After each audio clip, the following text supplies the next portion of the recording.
How long have you been a member of the Church of God? I am a member of the Church of God in Jamaica for the past 61 years. How did you become a member of the church? I was invited to the Franklinton Church of God by Brother H. Duncan, who is the brother of my elementary school teacher who was spending holiday with him, and I went to look for her. Okay. So, did Franklinton become your local church? Yes, I have worshipped in Franklinton from 1952 until 1960 when I moved. Which leader baptized you as a member of the Church of God? I was not baptized in the Church of God in Jamaica. I was baptized at the New Testament Church of God at 89 Beeston Street. But soon after, I moved to Franklinton, which became my church for the past 61 years. Okay. What are some of your fond memories of the Church of God? I found the Church of God the place I want to be. That's why I stayed there. I found the people loving, kind, friendly. I found what I expect, and that's why I remained there. Have you regularly attended the General Assembly, the annual General Assembly? I have been attending the General Assembly from I came into the Church of God. In fact, when I came into the Church of God, I was born 1931, so when I came into the Church of God, I was 21. And ever since, I've been going to the assembly. So then, what are some of your memories, your fond memories of the assembly? Well, the fond memory is, for instance, as a young person then, we meet a multitude of young people from the various congregations across the island. So assembly was like Christmas, when you meet all your associates and meet new people and enjoyed ourselves.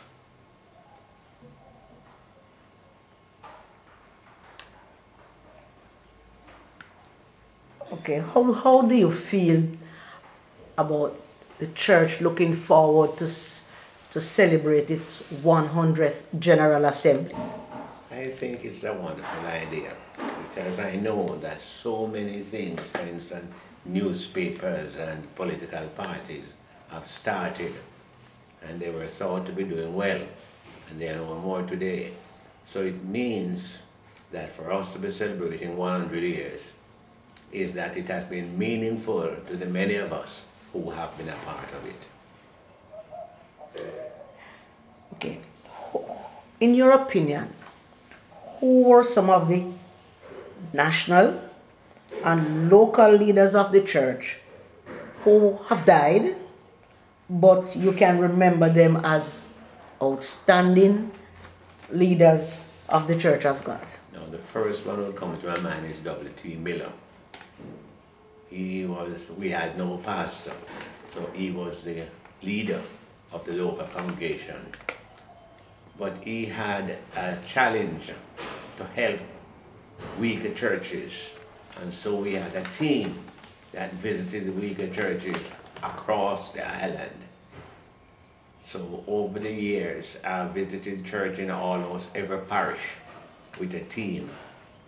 He was doctrinal more than evangelistic, but he was loved by the handful of ministers there were, and he was invited all across the island, probably twice per month, and I was on his team. I was one of those on his team. Could you at least, in your name that one, could you give me even two others? Well, Frank Urquhart was one of those who was with us probably would have driven a different car and led other teams. Also, Clem Miller, who was a dentist by profession. But we had good association in visiting the churches across the island and helping to strengthen the weaker churches with the permission of the one pastor. For instance, Reverend F.A. Simpson, I can recall he had about 14 churches, so we were more than a help to him in being responsible for some of those churches. Okay. Did you, over those early years, Brother Binnie, did you interact with any of the missionaries who served the Church of God, let's say in the up to the 1970s? Yes, in fact, I think I interacted with all the missionaries.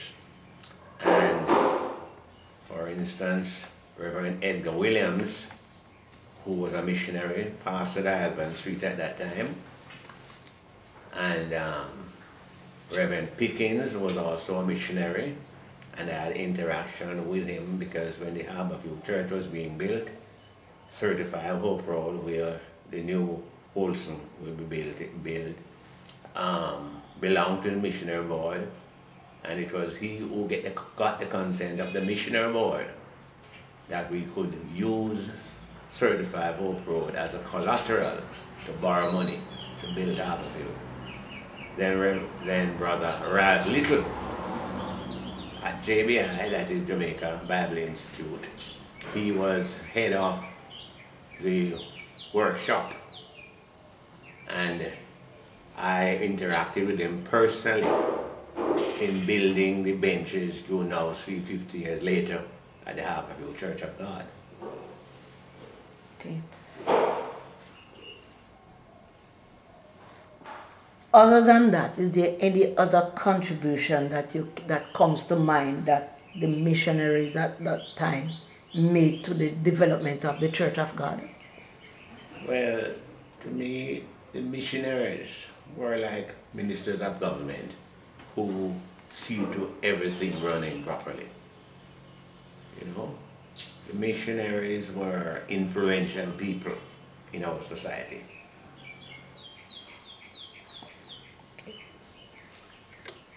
What have been, now coming back to you personally, what have been your specific contributions to the Church of God Reformation movement? Having been in the church for over 60 years, what could you say is some of your personal contribution? Well, I would call my contribution the things I do. I was never a backbencher, so I have held positions of trust and responsibility as my contribution. At Franklin Town, I was at one point secretary. At another point, when something happened over in the Treasury Department, I was shifted to be treasurer. When I moved to Harborview, where we started the Harborview Church, I became the secretary of the Harborview Church Building Committee. At Harborview, as the church started growing, I was made director, youth director. At another point, I was made director of evangelism until I was at Harborview, in fact, for 19 years. I was there from 1960 until 1979. And all those years, I served in leadership positions, visitation, preaching, you name it, whatever there was to do. I made my contribution because I loved and still love the Church of God. Okay. What was some of the literature you read in your earlier years as a Church of God member?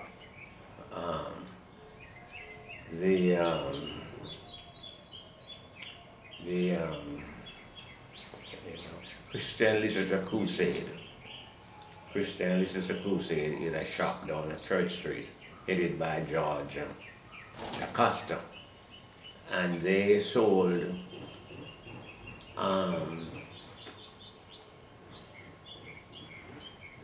this particular book that published by the Church of God in Addison. And the name slipped me at the moment. But the gospel. Gospel Trumpet. The Gospel Trumpet was available there for all to read. So I used to be a regular contributor. And was this widespread? Did you observe any other members Yes. reading either this Gospel Trumpet or the Gospel Messenger? Well, I don't recall much about the Gospel Messenger, but the Gospel Trumpet made good reading, and it was widely read and readily available from the Christian Literature Crusade place, as I said before, edited by George Acosta. Now, has the doctrine of the church changed, or should I say, has the church changed in its doctrine or its organization since you have been a member? And if so, to what extent can you tell us about these changes? Well, as I said earlier, when I came into the church, there was a fondness of newcomers. And you feel at home. You feel like you're your own family. I don't think that is so popular now. Now, it seems now that there are more cliques. You stick to who you know best. Of course, everybody does that. But it seemed like you were hunted out in those early days. In terms of the doctrine, what do you think was the focus then on the doctrine? I don't have to think. The focus was on the work of the Holy Spirit, the fruits of the Holy Spirit, the indwelling of the Holy Spirit, the signs, and these signs shall follow them that believe. They shall lay hands on the sick and they shall be healed. So when we go visiting and praying for people, we expected results because that was the doctrine of the church. So are you saying that the emphasis on the Holy Spirit is not as strong now? It is not as strong. It is not as strong. To me, sermons are more organized from a theological point of view. You know, from a theological point of view. What about the organization of the church? You said persons would search you out and they were more cooperative. Not only that, but I can recall organizationally, visitation, having cottage meetings where members invite their neighbors to their home for a meeting and we all went there. And so the gospel, as Jesus said, go out, go ye therefore and teach. We were always out. The emphasis was on going out and reaching people outside. For instance, in my Sunday school, I had a Sunday school class of 17 boys, and none grew up in the Sunday school. I went out and met them and invited them to my Sunday school class in Franklin Town.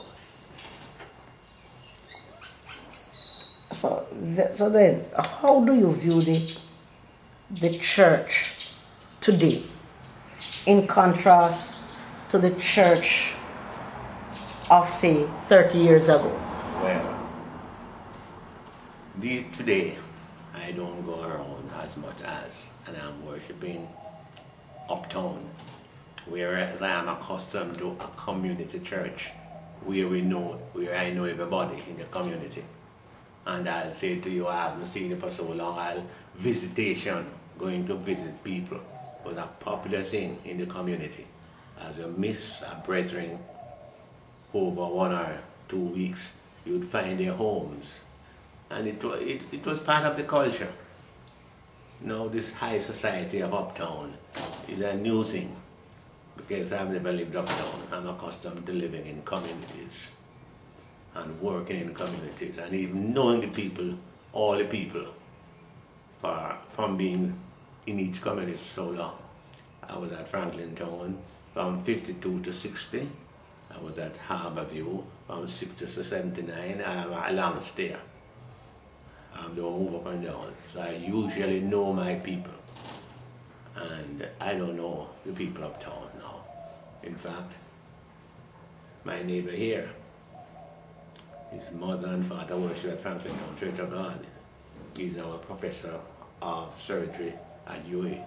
But I don't know who live over there. They're just driving and driving. In addition, in those early days, the church was totally reliant on committed, dedicated lay leadership. And those were mostly men. And they attracted more men. The old society, particularly in the area of teaching, men are out of the picture nowadays, so to speak. So society has changed, and it affects the church. And even there was a term we used in those days, tent builder Christians. For Paul was a tent builder who didn't depend on any salary from anywhere.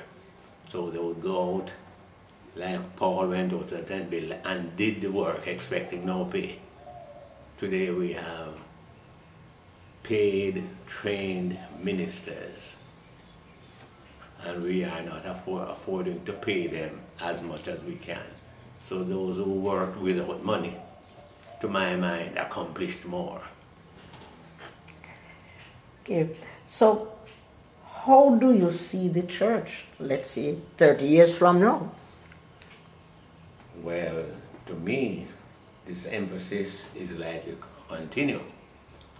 And it seems as everywhere in the society don't have men. The men are at the bars, are at the gambling places, and even in the area of evangelism, we don't go out as much to reach those people.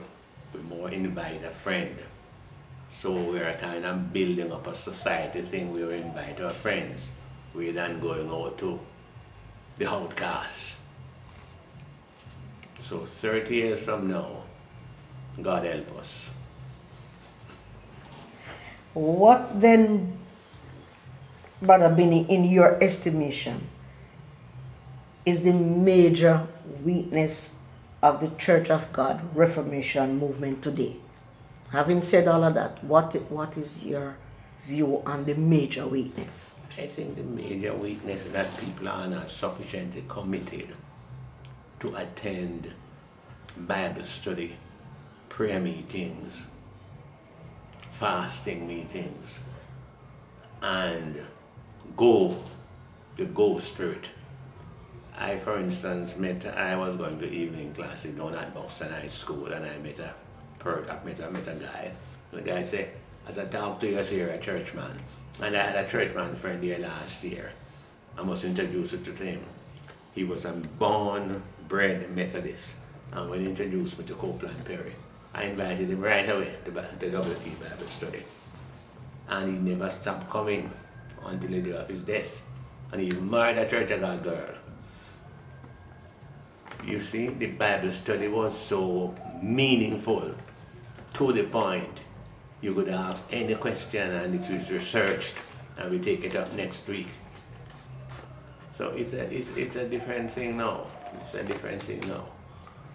You can invite anybody you meet, for you know what they're going to get.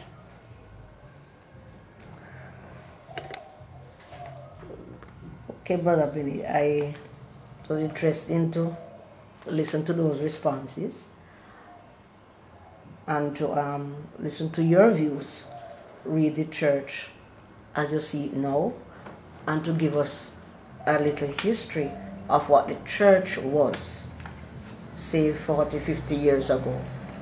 Thank you very much, sir. It's a pleasure. It has been a pleasure.